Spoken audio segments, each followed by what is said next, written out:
Y'all, it is October. It's time for hot chocolate. The leaves are leaving and the breeze is outside breezing. Your girl's feeling cozy, so you know what I want to do? I'm a very nostalgic person at heart. I want to reminisce over my favorite Halloween-ish movies real quick, so let's get into it. Hello, Drew.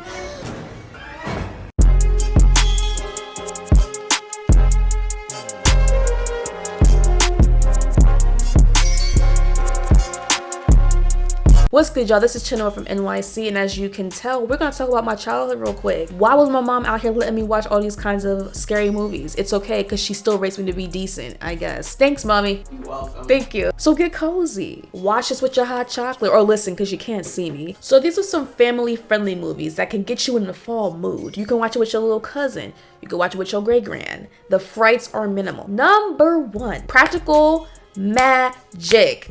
I love this movie. I love me some Sandra Bullock. I love me some Nicole Kidman. Let me set the scene for y'all. New England witches. What more can I say? I love my city. I love being from New York. I wouldn't change it for anything in the world. However, space, deep down in my spirit, I have always wanted to experience a small town in New England where everybody knows everybody. We all go to the same school. Everything feels perfect. The leaves are all falling exactly where they're supposed to. And when I watch Practical Magic, that's what they're giving me. I feel like I'm involved and I love it. Coraline. If you have not been blessed by this movie yet, please do yourself a favor and watch this movie. It is self-care. This movie is so special and so weird. I remember reading this book. It's by Neil Gaiman. Or Gaiman? We're gonna call him Neil. Mr. Neil. He wrote this book. I remember reading it back when I was in elementary school. This was a long time ago. It was the year 1937. I don't remember the book as much, but I know I liked it. And then they made a movie, and it's awesome. And yes, I want a live action version of this. And yes, I want Sarah Paulson to play the mom. No ifs, ands, or buts. 2 words. Tim Burton. When you hear this name, put everything down. I don't care if you're changing your baby, put the baby down, go watch this movie. Put your phone on do not disturb. What kind of person would I be? What kind of human organism would I be if I didn't mention The Corpse Bride and The Nightmare Before Christmas? The Nightmare Before Christmas is literally timeless. It's just like The Little Mermaid. When I was a kid, I thought The Little Mermaid was like a new movie. That movie came out in 1989. I didn't even know that until a few years ago. Corpse Bride came out in 93 and it feels like it came out last year. Chef's kiss, we love it. Oh my God, y'all. Wait. How could I forget Halloween Town? So good. And I'm only talking about the first one. I'm not talking about the other ones. Rest in peace, Debbie Reynolds. Grandma, we love you. This is back when Disney Channel was so good. And yes, everybody always be like, my generation is better than yours. I'm sorry. This is where it's at. Early 2000s, mid 2000s. This right here, y'all. This is where we at. Halloween Town puts me in the zone. What is an Uber? What is a Lyft when you can have a skeleton cab driver? Any world where you can have a skeleton cab driver is a world that I want to be in, especially because the world we're in right now it's just not hitting. I want to go to Halloween Town and I would like to stay there. Twitch is 1 and Twitch is 2. Period. The end. In a perfect world, we would get an updated Twitches movie with another set of twins. Like 1 to 3 years ago, this would have been perfect with Chloe and Halle, but I don't know if they actually care to do that anymore. And yes, I know they're not twins, but I don't really care. If you need another witch fill, I highly suggest The Craft. Now, I know I said this list had minimal frights. The Craft, a little spooky at times, you know, it's not super clean, they be cursing up in there, but you gotta watch it. This is the OG version, 1996, the best year in the history of years, 1996. This movie gives you angsty teen witch energy. It is so iconic and it deserves way more love. There is an updated version coming out this October, so be on the lookout for it. I know I'll be watching it and hopefully reviewing it. They also serve so many looks in The Craft from 96, like it makes it so fun to watch. Now let's get into the real deal. We gonna touch on the paranormal, the gory, the slashers. Y'all can drag me if you want to, but these are the movies that lived in my head rent-free when I was a young grasshopper. First movie I thought of when I was making this list, The Haunting in Connecticut. It's your typical ghost in the house movie. It had me shook when I first saw it, but I was also in like middle school, but still, I was like, this is the scariest movie I ever seen. Like, I saw a big house, I saw a dark basement, and I was like, all right, that's all I need, let's get it. Every time we see a movie like this, where there's a ghost in the house, the family is always caught up financially and is unable to leave because they cannot afford to. And I remember watching this movie and feeling so stressed that they couldn't leave the house. Like, Jesus, please be an accountant and help these people. The skeleton key. Yes, I know the movie is so old, but let me tell you why it gets a pass. I got one word for you. Are you ready? Louisiana. Any movie that's based in Louisiana has my attention from beginning to end. I literally cannot think of another location in the US that you could just put a movie in and have people hype, or at least have me hype. Horror movies that are set in Louisiana just hit different. Louisiana is so rich with history. When you have a movie there, the plot is laid out for you. You just have to make it work. Oh my God. Okay, I almost forgot. This is the movie that had people sheltering in place before it was mainstream. Quarantine. Yes, the movie is named Quarantine. It came out back in 2008. I think it's based in like California or something like that. That's all I'm gonna say. I don't want to spoil anything for you guys, but that Quarantine was the first horror, like real horror movie that my mom took me to see that I can remember, that I liked at least, that had me like, oh, this is my genre right here. And then Haunting came in 2009 and like took the crown. If you like the idea of adventure gone wrong, I got a little gift for y'all. Number one, The Ruins. I don't actually know if this is considered horror, but it is a little spooky. Let me say this. If you imagine yourself in the same position as the characters that you're watching and you don't think that you can escape or make it, that's scary. To me at least. Here's The Ruins in a few short words. A vacation in Mexico. Ancient Mayan temples. Nosy white people. That's all I'm gonna say. If you've never seen it, I don't want to spoil it for you. Check it out. Number two, The Descent. This is a little old, came back in 06, but still works. We got a cast of all women, which is cool to see. And they decide, girls, let's go descend into a cave together, hence the title of the movie. Will they make it out? Stay tuned. The closest I'm gonna get to a cave is watching people crawl through them on YouTube, so that could not be me.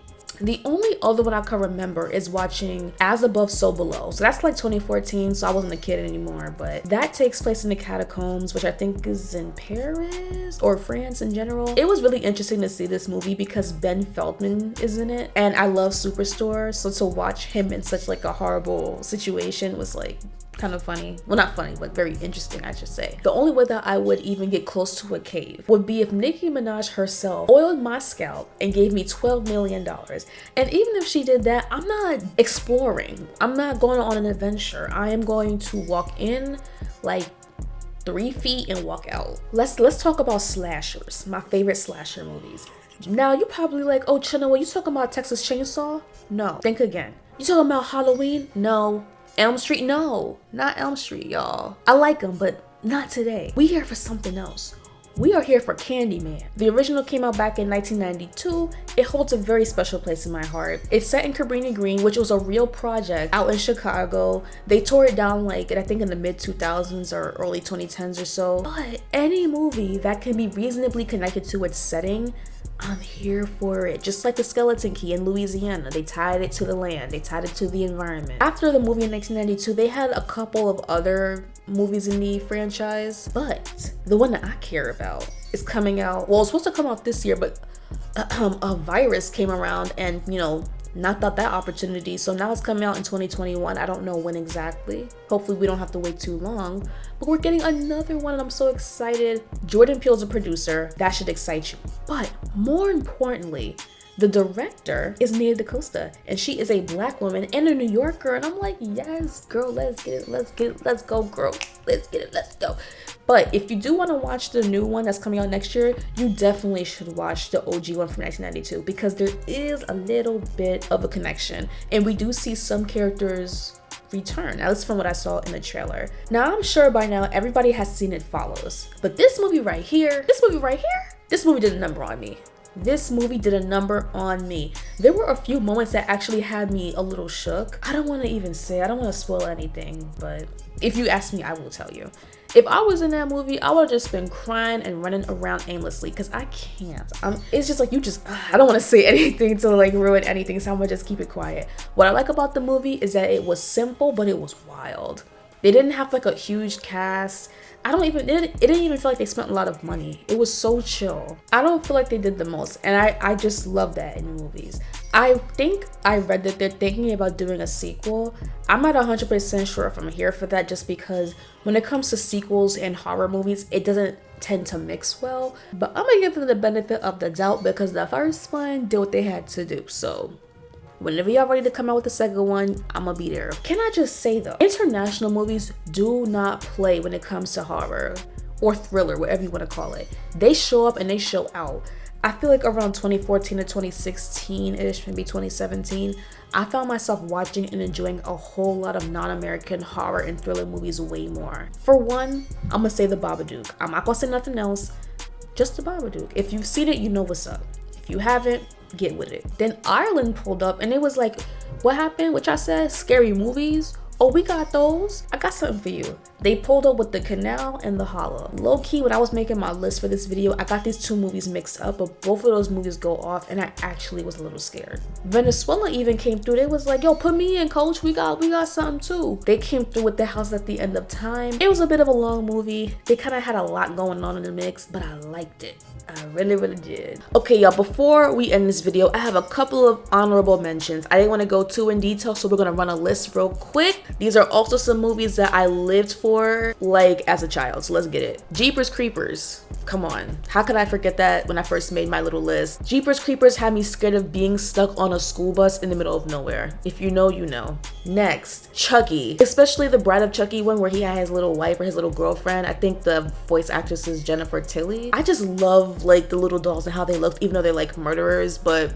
yes, Chucky movies definitely count. It came out a little bit before I was born, but you know, I'll just claim it. The Gremlins, just because we're talking about little non-human thingies. I don't know if that's really horror, but like the concept of gremlins is just like funny to me, because like eating after midnight or whatever it was, like that's me. Maybe I'm a gremlin. All right, Saw. So I'm gonna include the Saw movies because it was like one of like the main movies that people would talk about when I was a kid. Like, oh, did you see the Saw 3, Saw 4, Saw 15, Saw 212? I'm not even gonna hold you. They weren't really my favorite movies, but I do understand the memes and stuff. Like there was one scene I remember from one Saw movie where like a young lady had to like go into an empty pool, but the pool was full of like dirty syringes, and I was like, like that could not be me. All right, now two that I'm really feeling and I don't know why I forgot them. Number one, Monster House. How could I forget? I love the feel of the movie. I love the animation. It just feels different. It's not giving you Pixar or anything like that. It's just something different, and I really liked it. It's still, I think it even holds up well. Like watching it, it's been like 14 years I think since it came out. It still feels good to watch. But yes, I don't know what's going on with me, but I would also like to see an updated version of this just for the animation, not because it was bad before, but just to see what they can do with like the technology we have now. But y'all, the concept of Monster House though, like the house was snatching up people's kids. Like imagine this happening in the projects. Like I don't know why that's the first thing I thought when I like rewatched it. I was just like, the elevator would just like come alive. Like it would just be a hot mess. Anyway, also I know this doesn't really count, but the movie actually came out a day before my birthday back in 2006, so like that holds a special place in my heart. But yes, Monster House is the business. The second thing, if we're talking about movie franchises, maybe I wasn't down with the Saw, but you know what I was here for though? Final Destination. Literally do not understand how I did not even register this in my brain. I just watched Final Destination 2 last night, not the whole thing, but a part of it. That's definitely my favorite Final Destination movie out of the whole franchise. Y'all, if you're on a highway and you see a truck carrying some logs, are you not shook? If you're driving and you see this, are you not trying to switch lanes? There's no way that you can experience something like that and not think about Final Destination. So like I said, they have so many movies in the franchise. They have like 5 movies, and I love how they came out with the Final Destination in 2009, which was supposed to be like the last one. They were like, all right, y'all, it's been real. Like, you know, we've been doing this for almost 10 years. We good now, gang. And then in 2011, they came back and it was like, psych, like this is it for real though. We gonna make this the last one. If they came out with another one, I wouldn't even be mad. Like I actually want another one to come out just because it's been almost 10 years. And I actually looked it up and it said that they're thinking about making another one. Who knows how much that's going to be delayed because of the virus shutting down production and stuff. So who knows if that's even gonna happen anytime soon. But one of the writers said that he was interested in having it revolve around the lives of like EMTs and, you know, first responders and stuff, like, which is so sadistic, but like I'm here for it. So like, let's go, let's get it. But yes, because of Final Destination 2, I cannot look at tanning machines the same way, which like I'm black, so I was never gonna use one of those machines. The last movie I'm gonna mention is The Ring. This is one of the OG scary movies from my childhood. I just told my mom that Final Destination 2 and The Ring, those two movies, when we used to have cable, you know, back in the day, would always come on and I would always watch them. And it feels the same when I watch it to this day, especially for The Ring. And I really thought the girl was gonna come out of my TV, and I'm like, girl, we only have one TV in this house. You cannot be breaking it and having it leak in lake water. That's really all I got. These were just some of my favorites growing up, so by no means am I saying that these are the best movies ever. It's just what I remember. Did I leave anything out to you? If I do feel like I missed quite a bit, so if you have any suggestions, let me know. I'm always down. But thank you for hanging out with me if you stuck around, and I look forward to seeing you soon.